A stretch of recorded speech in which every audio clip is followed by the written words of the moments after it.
नमस्कार दोस्तों, स्वागत है आप सबका एसके डिफेंस एकेडमी में। मैं आप सबका हिस्ट्री टीचर हिमांशु योगी स्वागत करता हूं सबका फिर से एक बार एसके डिफेंस एकेडमी में।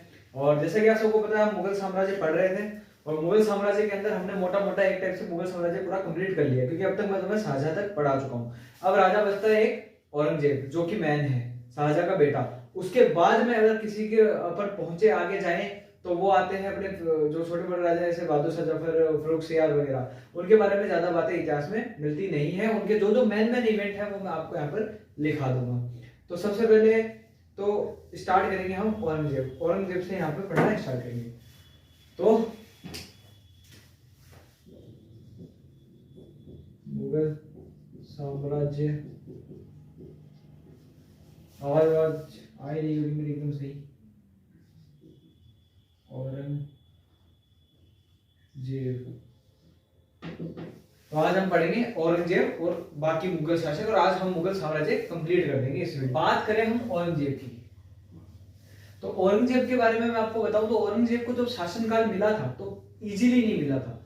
औरंगजेब है ना, अपने बाप को भी जेल में डाल दिया, अपने भाइयों के साथ काफी इसने युद्ध किए, इसने बैटल किया समूहगढ़ का, तब इसका कोरोनेशन हुआ। मतलब ये 1658 के अंदर एक बार राजा बनता है और एक बार राजा बनता है 1659 के अंदर।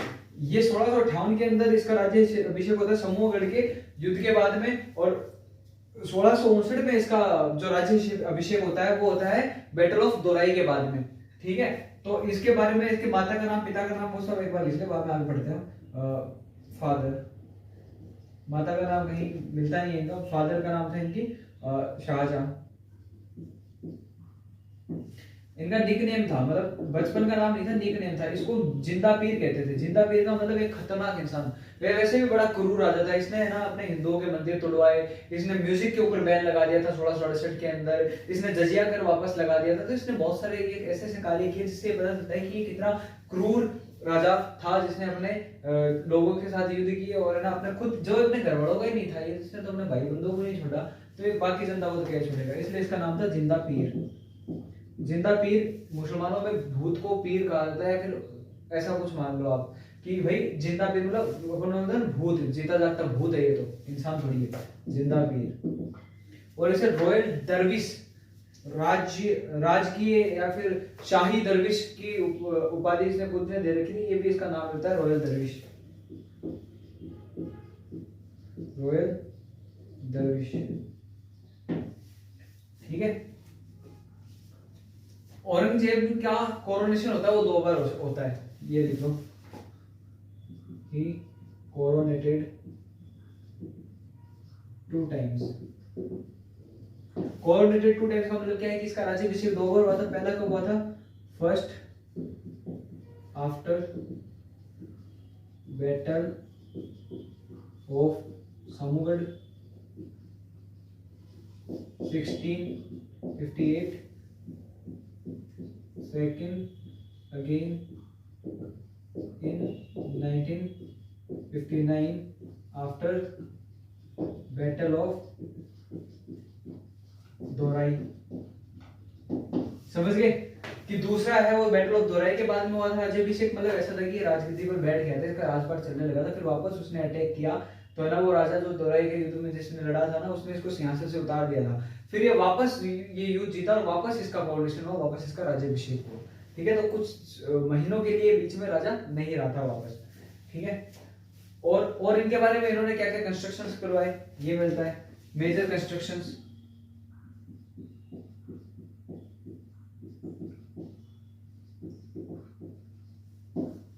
तो एक बीबी का मकबरा, बीबी का मकबरा, बीबी का मकबरा बनवाया था, जो है ना एक कब्र थी। किसकी कब्र थी?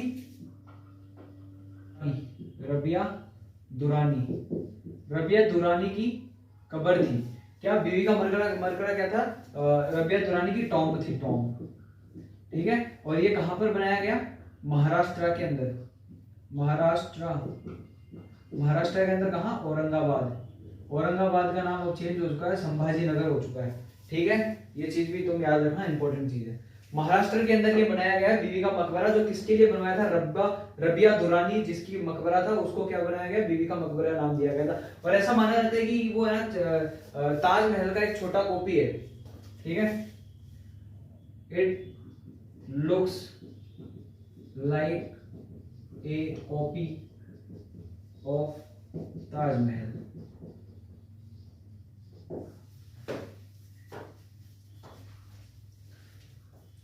और मेजर वर्क कोई अच्छा काम तो किया नहीं।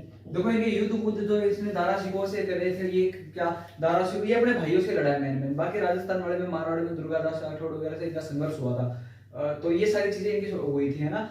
तो मेजर जो वर्क्स थे इनके, उसके अंदर सारे बेकार काम में आते हैं, जैसे कि ही बैन म्यूजिक in 1668। दूसरा, he demolished Hindu temples in 1669। और he also imposed jizya again in 1679। ठीक है, अब इसके बारे में अपन पूरा पढ़ते हैं। पिता का नाम शाहजहां, निकनेम था जिंदा पीर और रॉयल दरविश। और एक और लाइन इसके बारे में लिख लो कि नोट लगा, Aurangzeb made his living by selling translated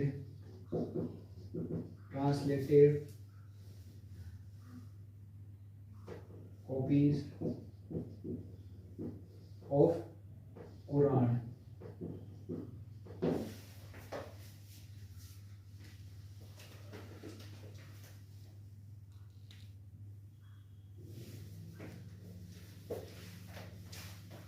हाँ, अब सुनो, औरंगजेब के बाप का नाम था शाहजहां, निकनेम था इसका जिंदा पीर या फिर रॉयल दरविश। ही कॉन्कर्डेड टू टाइम, उसका 2 बार राज्याभिषेक हुआ था, एक बैटल ऑफ शंभूगढ़ के बाद में और एक बैटल ऑफ दोराई के बाद में। एक हुआ 1658 में, एक हुआ 1659 में। यहाँ पे 1900 लिखा गया गलती से, ये 1600 लिख दो, 1659 में। उसके बाद में इसका जो कंस्ट्रक्शन है, इसने क्या बनवाया था, इसने एक बीवी का मकबरा बनाया था। किसके लिए बनाया था, किसकी कब्र के ऊपर बनाया था, रबिया दुरानी की कब्र के ऊपर बनाया था। कहाँ बनवाया, महाराष्ट्र औरंगाबाद के अंदर बनवाया। औरंगाबाद का नाम अब चेंज हो चुका है, उसका नाम अब है Sambhaji Nagar. It looks like a copy of Taj Mahal, ये ताजमहल की कॉपी लगता है छोटी।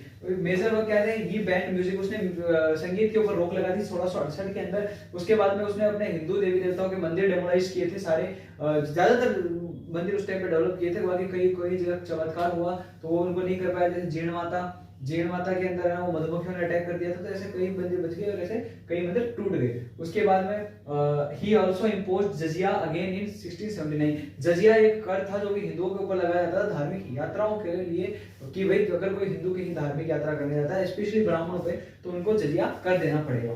तो वो क्या होता था, जजिया कर था जो उसने वापस लगाया था। Aurangzeb made his living by selling translated copies of Quran. माना जाता है कि औरंगजेब कभी भी जनता का पैसा नहीं खाया, उसने वो कुरान की कॉपी सेल करता था, उससे वो ज्यादातर पैसे कमाता था, ऐसा माना जाता है, ऐसा लिखा है इसके अंदर। तो ये सारी चीजें हैं औरंगजेब के बारे में। आगे अपन पढ़े हैं और जो मुगल शाहजहां या फिर मुगल साम्राज्य के राजा हुए थे इनके बाद में। इसके बाद में क्या था, ये जो लास्ट राजा था ना, ये एक प्रकार से काफी स्ट्रॉन्ग राजा था। ये लास्ट ऐसा राजा था जो काफी स्ट्रॉन्ग था, जिसका शासनकाल काफी अच्छी तरह चला। उसके बाद में जो आता है बहादुर शाह फर्स्ट, जिसको बेखबर बादशाह के नाम से भी जाना जाता है, उसका शासन कोई ज्यादा रहा नहीं। बाकी इसके बाद में जितने भी आए ना वो सारे कमजोर पड़ गए थे और इनका ज्यादा अस्तित्व कोई भी रहा नहीं। अब इसके बाद में औरंगजेब के बाद में हम पढ़ेंगे बहादुर शाह फर्स्ट। तो औरंगजेब उम्मीद करता हूँ आप सबको समझ में आ गया होगा।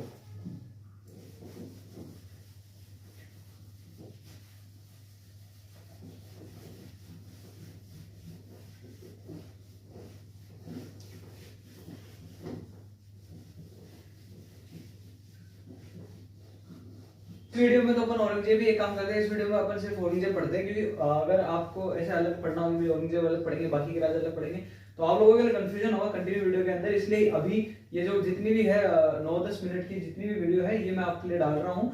इसके बाद में जो अगला वीडियो आएगा वो बाकी जो सारे शासक हैं जिनका कोई ज्यादा राजपाट नहीं चला था उनके बारे में मैं बता दूंगा, ठीक है।